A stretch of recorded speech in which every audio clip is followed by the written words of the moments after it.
Hello guys! Hello! This is for Scorpio. Scorpio, welcome dito sa aking channel, Kapalaran 888. Welcome, Scorpio. Alamin natin, Scorpio, ang second half ng November 2026. This is from November 16 hanggang 30 of 2026. Okay? Scorpio. Ano bang messages, energy para sa inyong lahat?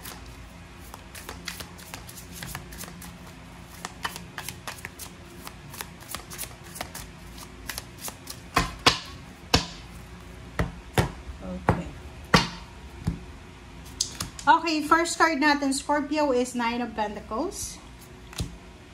Eight of Wands. Wow. Seven of Wands. Okay.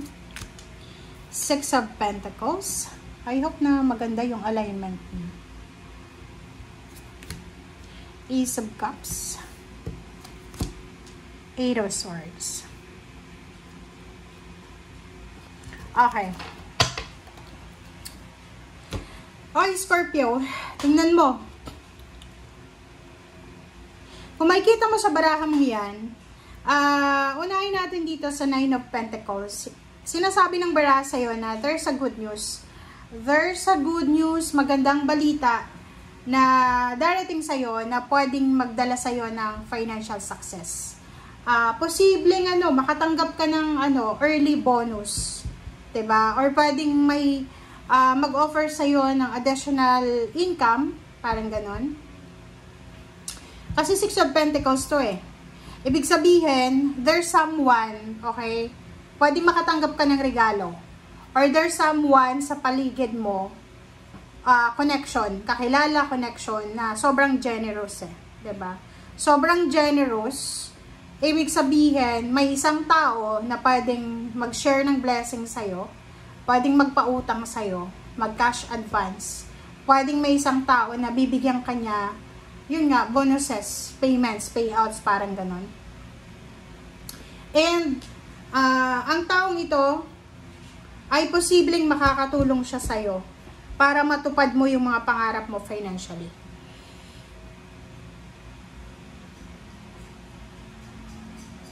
Eight of Wands, Seven of Wands. Sinasabi ng baraha sa'yo na protectionan mo yan eh. Kasi yung taong ito, siya yung magdadala sa'yo ng financial balance. Kumbaga, hindi ko alam kung sino siya, pero pwedeng siya yung employer mo, yung boss mo, yung company na pinagtatrabahuan mo, or pwedeng institution siya, government, kasi pwedeng tutulong siya sa'yo para makaraos ka. Like for example, may mga anak kang nag-aaral, it's either scholarship, or maybe financial blessing siya. So, yun.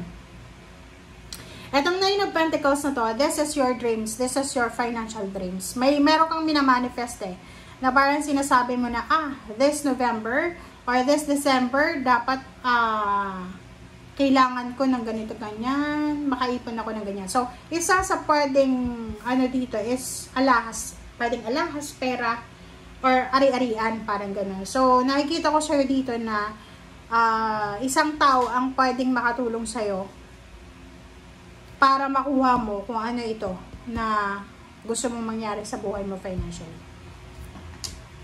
Okay. If you are emotionally suffering, 'di ba? Like may asawa ka, may boyfriend, girlfriend, may ka-live-in.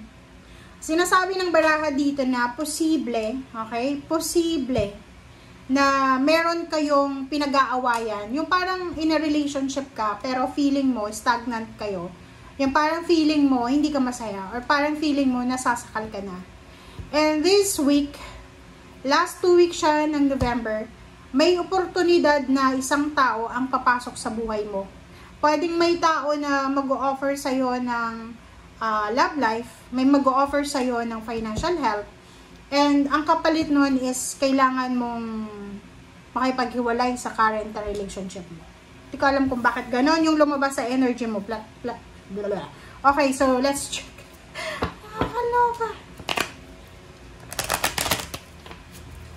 Kasi ito yung current situation mo eh. Na parang nasasakal ka. parang feeling mo, wala nang wala nang pag-asa. And yung taong ito na papasok sa buhay mo, siya ay nag-o-offer sa'yo ng peace and harmony, ng kalma, ng love, ng protection.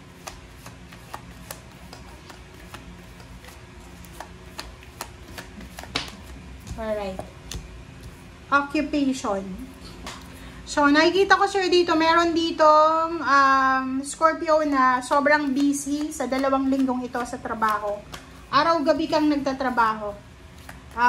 Or pwedeng panggabi, graveyard shift. Or pwedeng hanggang gabi nag-overtime ka. Please comment down below.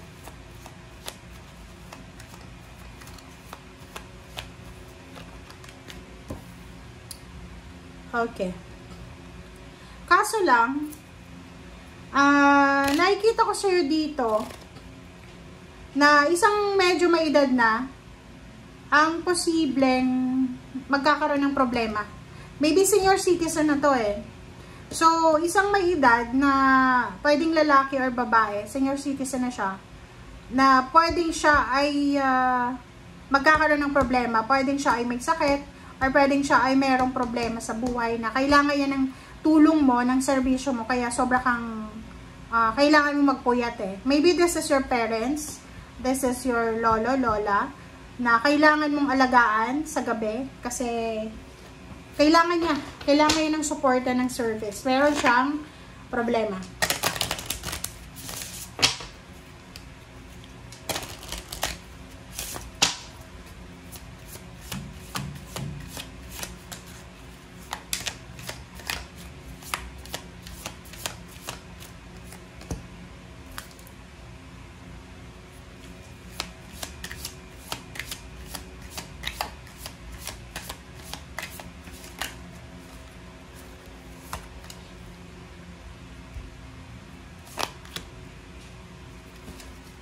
Alright, so Sapphire, Larimar, and Sodalite. Sensitive emotion.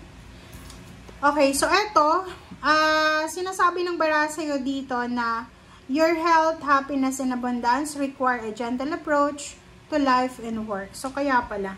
So, sinasabi ng bara sa'yo dito, Scorpio, na kailangan mong mag-focus sa 2 linggo na to na para sa health mo, sa happiness mo.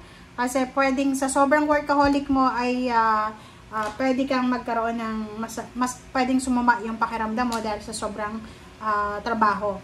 Larimar, sensitive emotion. So, sinasabi ng bara sa atin na yun, you need to be careful sa iyong emotion. Hindi lang sa health, kundi sa emotion mo kasi pwedeng maging sensitive ka.